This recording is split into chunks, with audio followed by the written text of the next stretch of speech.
Welcome to the Copeland Coaching Podcast, where it's all about turning your job search into a slam dunk. Your host is Angela Copeland.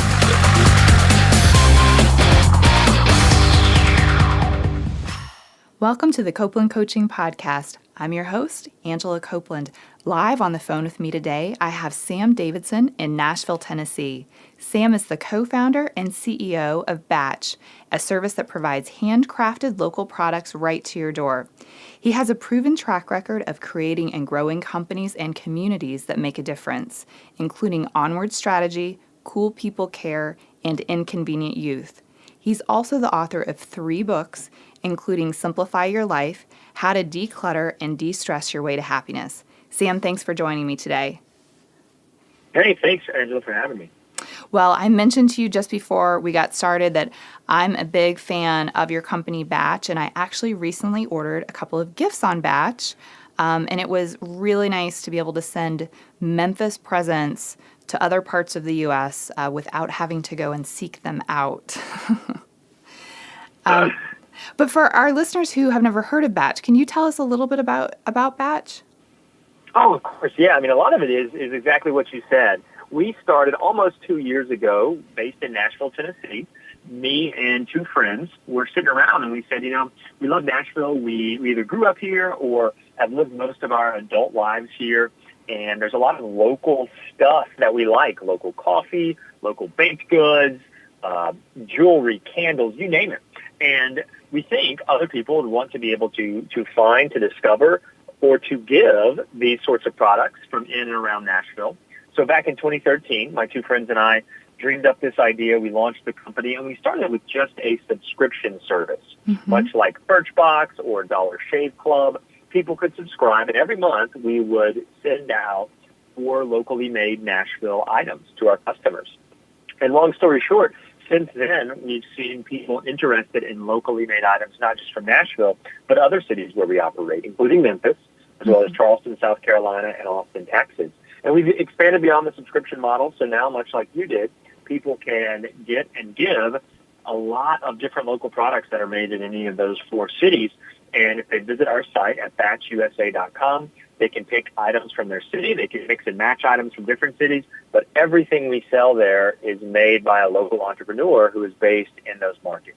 Oh, I love that. I'm such a big fan of local products and buying directly from, the local maker. So it's such a cool idea, and I've really enjoyed it. So I appreciate you sharing all that information. I know, though, looking back at your entire career, not just Batch, you have focused specifically on companies that make a difference, not necessarily companies that are there just to make money. And I'm really curious as to, what kind of inspired you to go down that path? Yeah, I think a lot of it is a lot of how I was raised, quite frankly, with my parents who instilled within me and my sisters a value of caring for other people. And so I think when I had the chance to decide what kind of career I wanted, what kind of work I wanted to do, for a very long time, I wanted that work to mean something more than a paycheck. And when I was in high school and in college, I thought that meant perhaps some sort of work in the church world. And then I got that definition expanded a little bit. And so some of my first jobs out of college were working with nonprofit organizations. And then when I had the opportunity to become an entrepreneur, I wanted to make sure that whatever work I was choosing to do, had some sort of community impact.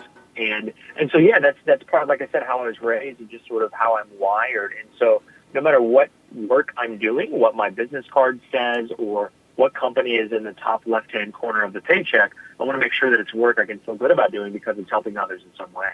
No, that's great. That's great. So I'm just curious, this is just a kind of an aside question, but would you consider Batch to be a virtual company, or do you have a physical office there in Nashville? We have a physical storefront in Nashville. So we have a store that's located in the Nashville Farmers Market, which is a year-round indoor market. And we do have a brick-and-mortar retail store that has retail hours, and people can come and sample products and build their own batch and mail it to whomever they want. So we do have that there in Nashville. We're looking at adding that component in our other cities as well. So maybe at some point you'll be able to drive up, walk over to our store in Memphis and hand select those items yourself. But then we've got our leadership staff is all located in Nashville. So We don't have a separate office than our retail store, but we're looking into that. So, yeah, we obviously sell a lot online through our website, but we do have very much a physical presence in Nashville, and we'll see how we expand that. Oh, that's interesting. Well, I only ask because I have more and more clients that are curious about companies that are virtual where they can work kind of remotely. So I just thought I would check. So Sam, you did a TEDx talk a few years ago called The Revolution of Less, and I got a chance to watch it. It was great. And in it, you talk specifically about sacrificing what can be sold to earn what cannot be bought. Can you talk a little bit about this? Absolutely. Yeah, that was a fun time to get to do that TEDx talk in Raleigh, North Carolina. And what I talked about there, I did that talk right after my book, Simplify Your Life, came out.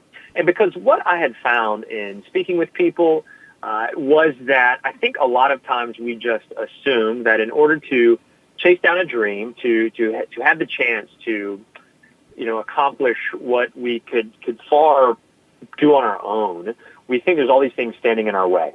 And what I found is that if we're willing to sacrifice things we could sell, so literally the clutter, the stuff that we're not really excited about owning, then we might either have enough money in the bank, literally, or we might just have enough sort of emotional space to go try something new.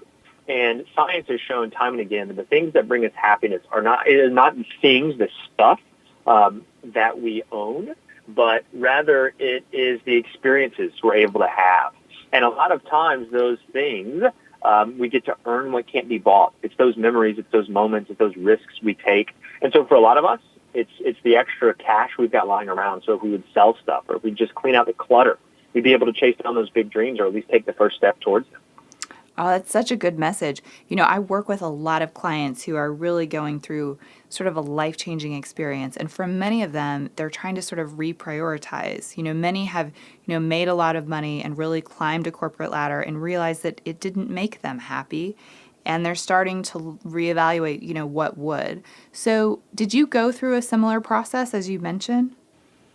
Yeah, I had the chance to right out of college, I needed a job, and so I worked in a hotel for a little bit, and like I had said, I wanted my career to feel like it meant something more than just a paycheck, so I worked in the nonprofit world, and then got a chance to start my first company about 9 years ago. And yeah, for me, when I was working in the hotel world, which I enjoyed, which I had some success doing, for me, it was about really asking myself, do I have the opportunity to at least try now something that is new, different, that can make me happy, that can make a difference for other people, because I can kind of always come back to this. I can always come back to this world, climbing a corporate ladder. And a lot of people climb that ladder, they're very happy, they're very successful, but a lot of people try it and it doesn't bring that success. And so what I do in my books is walk the reader through some questions where they're able to first define what are those things that make me happy. For some people, they can derive that happiness from a job. For some people, they work a job because then they earn the money, and then they spend that money on the things that make them happy. And that can be trips with family, it can be art, it can be experiences. And so when we really define that, though, then we can work with purpose. And then we can really know what kind of job, what kind of career we should chase down. No, I totally agree. So I'm sure that after you wrote your book, you got a chance to speak with a lot of people on this topic. Have you found that it has influenced people? What kind of change have you seen in other people? For me, I get a chance through Batch to work with hundreds of entrepreneurs, and we meet people who are using their grandmother's cookie recipe, and they want to maybe turn it into a business. So they have a day job, but then at nights and the weekends, they come home and they cook and they bake and they get a chance to sell maybe at a farmer's market and they get a good response from customers. And then they're at that place saying, man, should I leave my day job to really jump into this with both feet? Or they've got a way where they really put care and craft into the way they make a candle. And so then it's up to them to say, is it time to focus? Is it time to jump into this and make a living, make a life out of it? So yeah, I get a chance through Batch and through traveling and speaking a good bit to hear people's stories. And it's so rare. What media, what our inclination is to highlight those people who make millions or billions of dollars off of some idea. But by and large, most of us will get a chance, if we're lucky, to make a living, more importantly, make a life, doing what it is we love. And it doesn't mean that we're rich, but it can mean that we're happy. And I think more and more of us, if we had to make the choice, we would always choose to be happy. But for us, it's really first understanding what is it that's going to make us happy. Absolutely. I think for some people, making the money first, you make the money thinking it will make you happy. You realize that it doesn't, and then you start to look at other paths. But it's really interesting that you mention all of the makers at Batch. I hadn't really thought about the fact that, every day you're getting a chance to work with these entrepreneurs. We actually have a maker here in Memphis, which I'm not sure if you work with him, but he creates chocolates, and he does these really beautiful chocolates. His company is called Philip Ashley Chocolates. And I've read his bio, and he actually used to do marketing, I think, for FedEx, but I'm not sure about that. But he somehow just got into chocolate making one day, and all of a sudden that's his whole career. So it's really interesting how that can happen. Well, it is, and I think I hear so many stories like that across the U.S. When Batch gets to go into a city, and we hear about these people who had a day job. They were an attorney, they were in marketing, they were a teacher, they were, you name the profession, and they did this thing, and then now they do this other thing. And nearly every person who had a previous career, let's call it, that previous career comes to bear on what they're doing now. And so one thing I talk about in some of my talks, especially that I give to college students, is that it's okay if you don't graduate college and then go get your dream job. That again, rarely or almost never happens to people.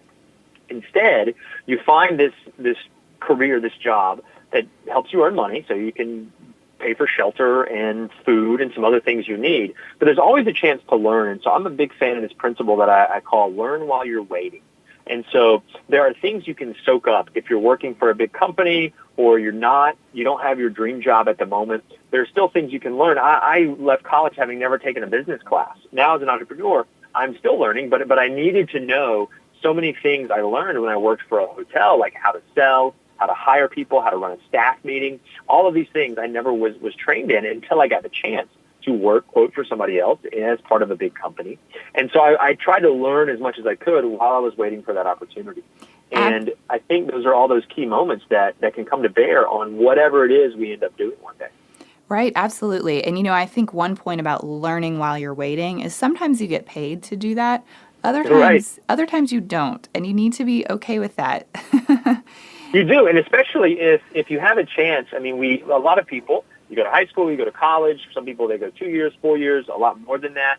And so when you're in college, you didn't think that 4 years necessarily was a long time. But for some reason, when we're 28, when we're 35, when we're 50, we think 4 years is an eternity. We can't wait that long. But what I've challenged people is, what if you did that now? What if you took 4 years, or at a minimum 2 years, the average length of an MBA? Law school is 3 years. What if you took 2, 3, 4 years to really learn something really well? Mm-hmm. And like you said, if you got paid to do that because it's while you're at work for something else, man, that's a great situation. And again, in the grand scheme of things, 2 years, 3 years, 4 years to get the job you want for the rest of your life, that's nothing. Absolutely. I mean, we put that in, like you said, to school all the time, and we actually pay for school. Right, exactly. It's interesting, too, when you mention these various careers and people switching. One of the ones that you mentioned was attorney, and I am on the board of a nonprofit here that helps people get legal services. And I guess it was 2 nights ago, I was at a fundraiser to help raise money for that nonprofit, and everyone pretty much at the fundraiser, they were all attorneys. Sure. And so people kept coming up to me, and they're like, "Let me guess, you're like personal injury attorney. No, you're in-house counsel." And they were guessing like all of these different kinds of law, and I would say, no. And finally they'd say, "I give up. What do you do?" I said, "I'm a career coach." And they said, "Well," the first question was, "Why are you here?" And obviously I was there because I'm on the board and I really care about their mission. But their second question was, "Do you ever work with attorneys?" And I said, "Actually, I work with a lot of attorneys." Right. And they said, "Well, what do you help them with?" And I said, "Well, usually they come to me and they don't want to be an attorney anymore." Yeah. And we have to figure out what else could they do. And the people I spoke with said, "Well, where do you even start with that? Like, how does that even work?" And I said, "Well, you have to start to look at where your other interests lie and what other things do you know about and what transferable skills do you have." And that's often how you kind of venture from, your corporate job to making grandma's cookie recipe. I mean, it's... Exactly.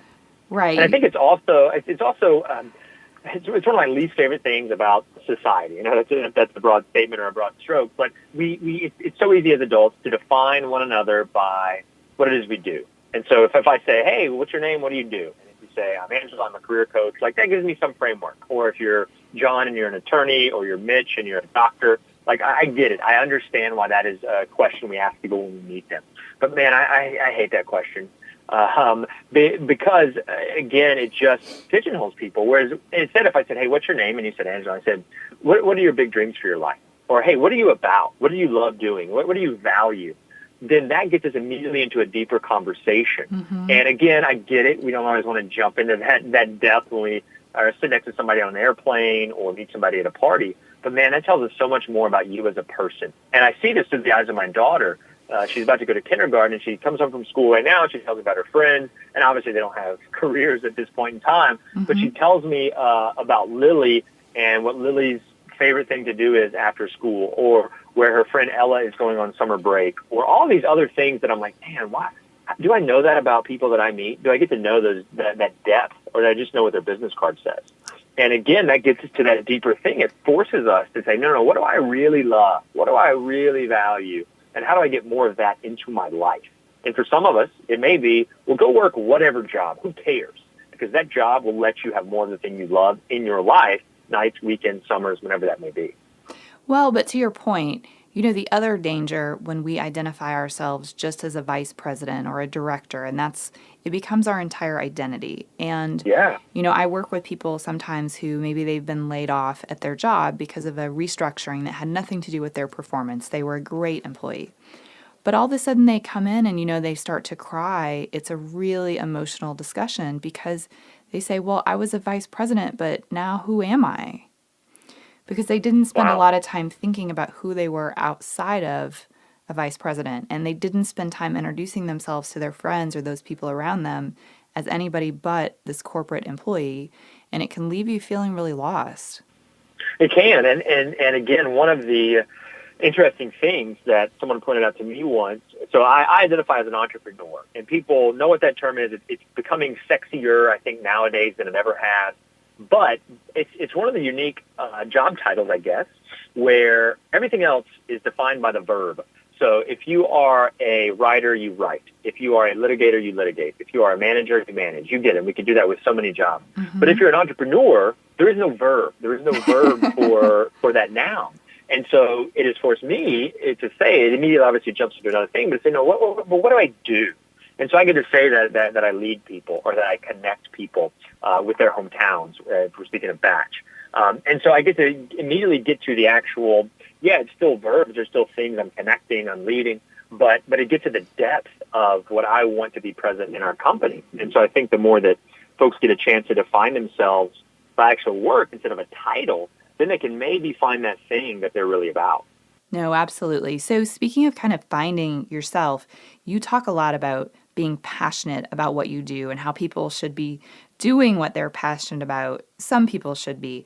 But what have you found when you talk to people about actually pursuing their dreams?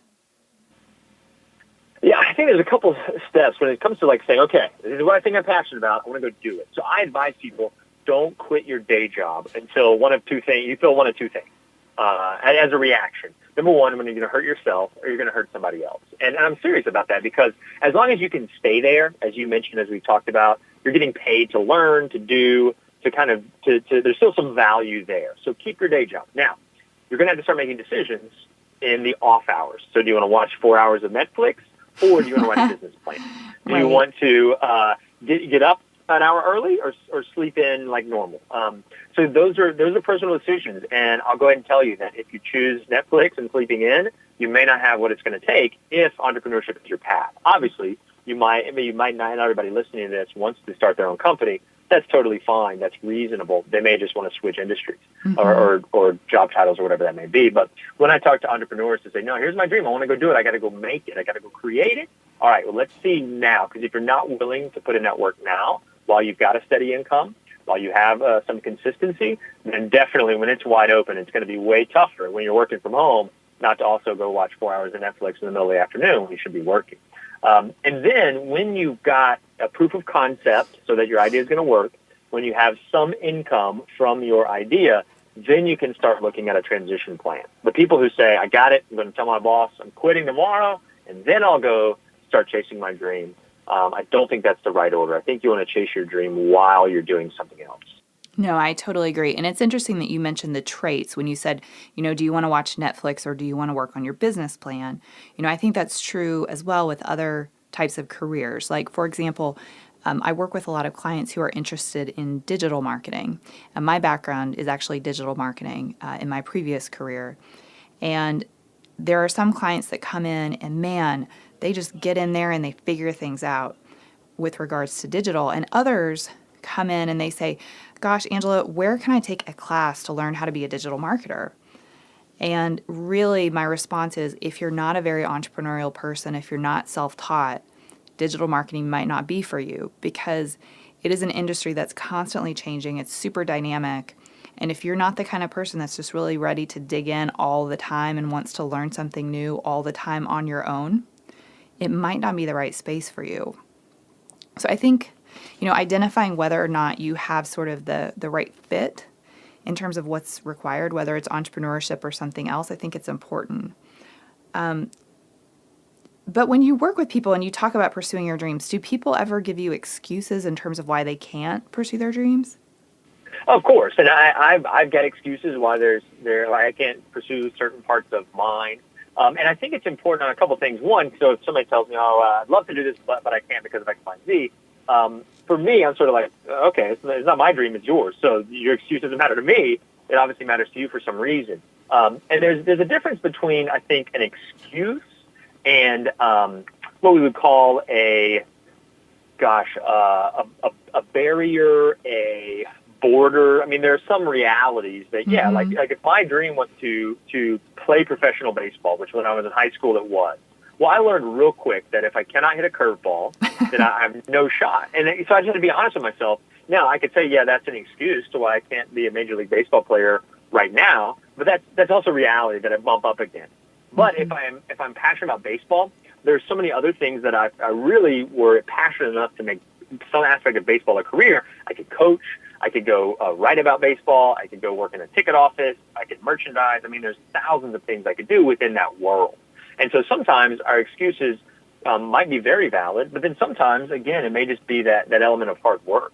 Mm-hmm. And so you gave a great example of sort of the digital marketing industry and the adaptability and the agility one might need. That, if it's not present, then that might be a thing. And then it's your choice. Do you want to learn to be those things, or to say, you know what, I'm just not that thing. Let me look at something else. And that can be liberating in a way, too, to know, okay, good, I'm not that kind of person. Great. Cross that off the list. Let me go find something else. No, absolutely. I mean, it's not that it's a negative thing. It's just, I think I'd rather find something for me that's a great fit, that is fun for me most days, than something that's going to be difficult most days, because it pushes me into a place where, I'm just not willing to go. Oh, and then the word fit is so good. I think it's so good related to work, because it's sort of like passion, as I mentioned earlier, the idea that can change. The fit can change, just like the fit of your jeans will change throughout your life. And so a career fit changes too. I think this idea that we've got to find one job for the rest of our lives is way misguided. I mean, you know that. You know data, I'm sure, and stats about the number of jobs and careers people will have in their lifetime nowadays. Mm-hmm. So we just want to find that fit. And if we're smart enough, we can look at ways to keep learning over time. Right. And one of the things about switching jobs and switching careers so many times, it's a kind of a newer concept. And so I find that a lot of people, there's a generation divide between a young person who's working today and either their parents or their grandparents. So the young person may be thinking, I'm pretty sure I need to change jobs every 3 to 5 years. That seems to be what people are doing. I think I should keep my skills up. I should keep learning new things. And they're getting feedback often from the parent or the grandparent saying, no, you should stay in this job for 30 years. This is your career path. You're going to get a retirement. And companies are just, in general, not providing as many benefits as maybe they once did. And so culturally, we've really shifted. So I think it's interesting that you kind of bring that up. Sure. And I think the idea of, working for a place for 30 years. I mean, again, some people that they want that, they're cut out for that. Absolutely. As I've learned in my pathway of entrepreneurship, having done it a few times, I feel like, I tell people this sometimes, especially when I speak at colleges, I feel like the pathway of entrepreneurship is more secure than going to work for some big company for a long time. And somebody can be like, what are you talking about? People who start companies, they go out of business all the time. The failure rate is this. But for me, I think there's more risk in assuming or expecting some company to employ you for a long time, offer you benefits forever. I think that idea just seems to me a lot more risky. But again, that's up to everybody to figure out that industry. 60 years ago, you would have said, yeah, go get a job with a car company. Mm-hmm. And that's it. You'll write your own ticket. And now to tell somebody to go work for a car company, they would look at you like you obviously have not read a newspaper in the last 50 years or 10 years. And then people who are like, what's a newspaper? So, I mean, there's even all these other things that keep changing. And so the ability to know how to learn how to learn mm-hmm. Is what has always fascinated me. And even this assumption that you learn everything you need in these 4 years of college, or maybe it's in a few more years of graduate school, and then you'll need for the rest of your life, I think is a little bit misguided or antiquated too. No, I totally agree. And I have that exact same philosophy. And I've changed my career a number of times because I love to learn about new careers. But it's interesting. One of my previous jobs as a digital marketer, I worked at a company where there was a large group. I'm thinking they were 30 or 40 people. And their job was to sell ads in the Yellow Pages books. And I came in as one person, and I had no employees, and I was able to service all the digital needs of the same number of people that these 30 or 40 people were servicing for the Yellow Pages books. And eventually, I think it was just after I left, but that entire team went away. And luckily, a lot of the people were able to move to different parts of the company, but they no longer sell the Yellow Pages books because people don't have those anymore. Like at home. Right, yeah, wow. Right. Yeah, and every industry, I think there's no industry that is immune from competition, from growth, from technological advancement. And so that's something we all also have to do too, is to think about whatever industry you're in, how could this get disrupted? Because it probably will. And if you're not, and then if you start thinking about that and you come up with a way that it could be disrupted and no one's doing that, then go disrupt it. Mm-hmm. That's how a lot of companies and ideas really take off. And the more you're able to do that, then you've got that pathway there, which is also fascinating. Yeah, and sort of to your point, too, about the security of being an entrepreneur. I mean, being an entrepreneur, I definitely think you have to have a high tolerance for risk and you have to be emotionally able to handle some of the challenges. But in terms of what you mentioned, someone came up to me about 6 months ago and said, I've been following what you're doing online, and I'm really admiring it. And this person works at a really large Fortune 500 company. And he said, I feel like you have so much more stability than I do. And I said, what do you mean? And he said, well, if you lose one of your clients, you might lose 5% of your business, you might lose 10% of your business, and you replace it pretty quickly with another client. He said, if I lose my client, that means I've just lost my job and I've lost 100% of my income. And that's a very good way to look at it. I was like, wow, really? Wow, I had never thought about it. And he kind of put it in those terms, and I went, that makes a lot of sense. So, yeah, and again, and that's where the way I said to him is, that makes perfect sense, and he can decide if he's fine with that and can rest secure in that. And the other is, maybe he makes chocolate, but he doesn't want to make that his career. He's kind of happy in his day job. Mm-hmm. But he can still choose to make chocolate at the holidays and make some extra money, so that if, God forbid, something did happen to his main client, his job, he wouldn't be it would be devastating. Mm-hmm. And so I think more and more people are finding ways to do that, whether that's selling your old stuff on eBay, or if it is taking this one thing you do, if you're a photographer and you've got an Etsy shop. I mean, I think everybody should be thinking that way to some level. Maybe mm-hmm. It doesn't become full-time work and income, but at least something. And who doesn't want that? Yeah, it kind of diversifies your risk, and I think it kind of gives you a little bit of power and control just in case something happened. You don't feel totally helpless. Absolutely. And I think risk tolerance and everybody's threshold is different in different regards, some personal, some professional. And the more you can know that about yourself, then the more able you'll be to take advantage of an opportunity when it arises. So if you have a high tolerance for risk, it doesn't mean you need to go quit your job tomorrow and start your own. It just means that when that opportunity crops up, you'll probably be more likely and adept at taking advantage of it. Absolutely. And, I think risk tolerance is also something that changes over time. I know like 10 years ago, I was not comfortable to not have a job. And now, I'm coming up on 3 years without having a corporate job, and I'm totally comfortable now. So it's yeah, exactly. Good. It changes. Like that can change about you. And I think it's good to sort of be in touch with that. Well, so along these same lines, your book, which we mentioned, is called Simplify Your Life. You specifically talk about creating a personal strategic plan. What is a personal strategic plan, and why should we have one?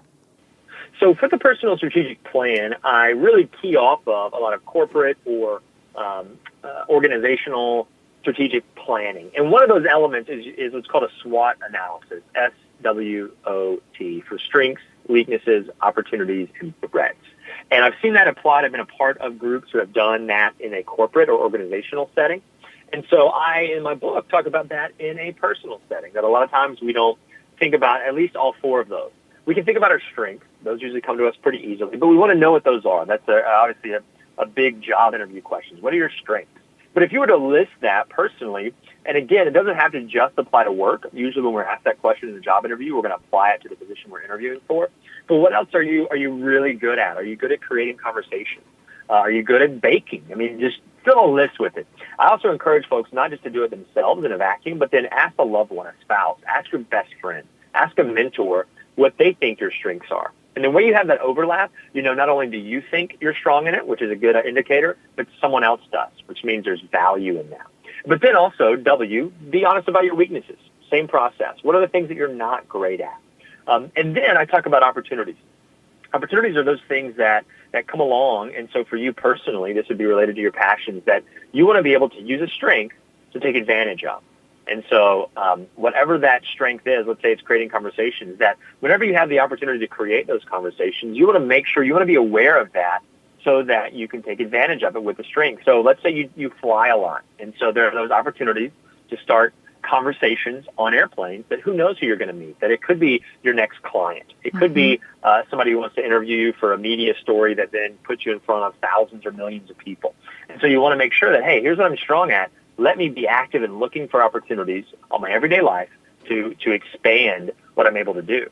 And then conversely to an opportunity is a threat. So what are situations that you want to avoid? Because a threat usually takes into account a weakness that then could cripple things. And so if a weakness is you're not good at math, and then a threat could be if you have your own business, somebody's got to run the books. And if you're put in charge of running the books and you're not good at math, then that's a threat that could cripple your entire idea. And so, again, you want to be aware of those threats so that you can avoid them or compensate for those by hiring an accountant in this analogy.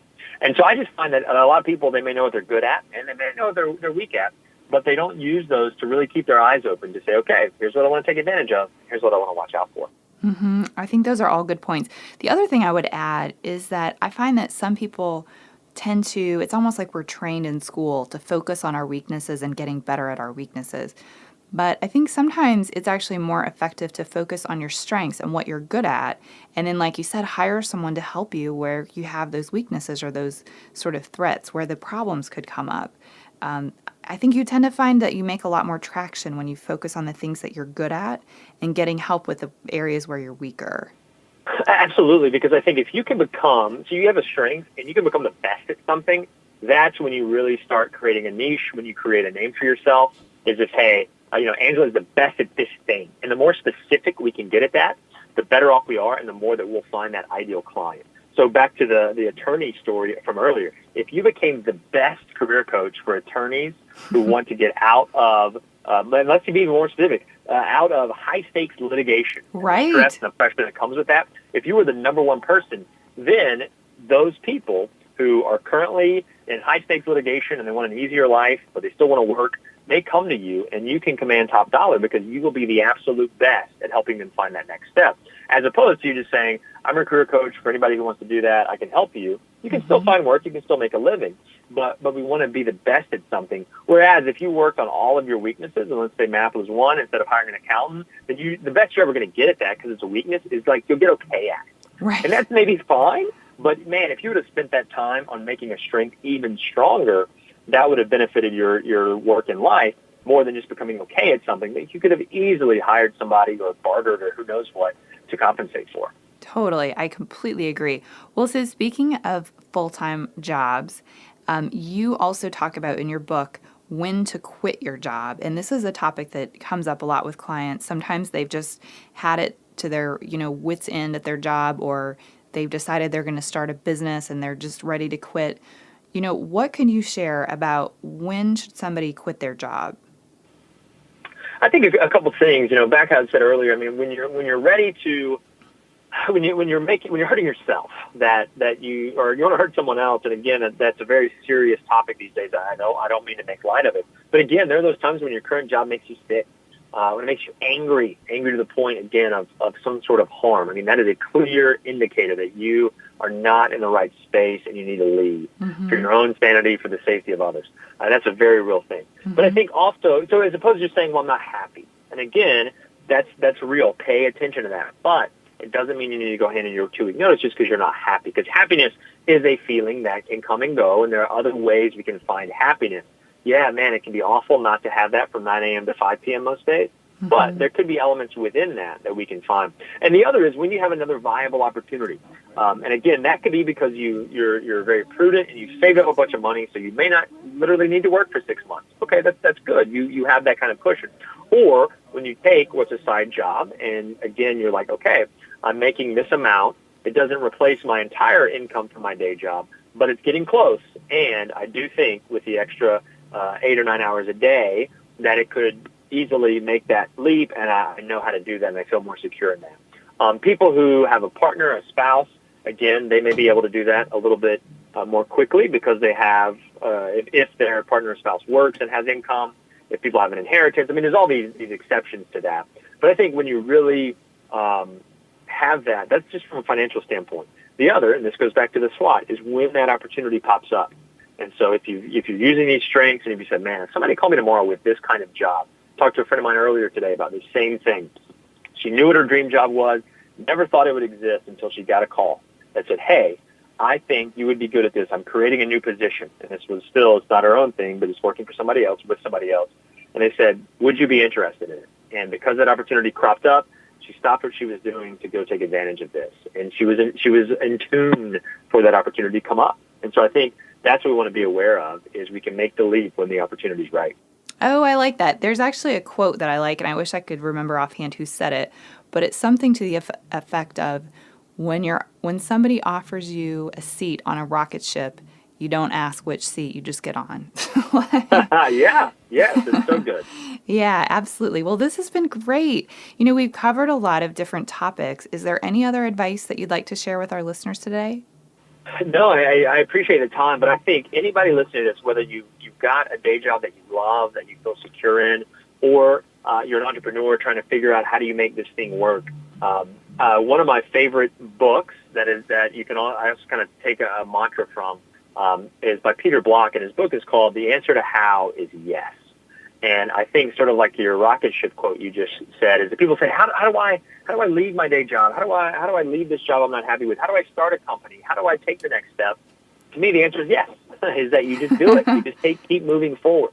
And I think the more that we're able to keep taking those steps forward, no matter whether it's related to a passion, to starting a company, to working somewhere else, if we're just moving forward, then I think we're headed in the right direction. And the more that we can do that, then the closer we're going to be to where it is we want to be. Absolutely. That's great advice. Well, if our listeners would like to learn more about you or about Batch, where should they go?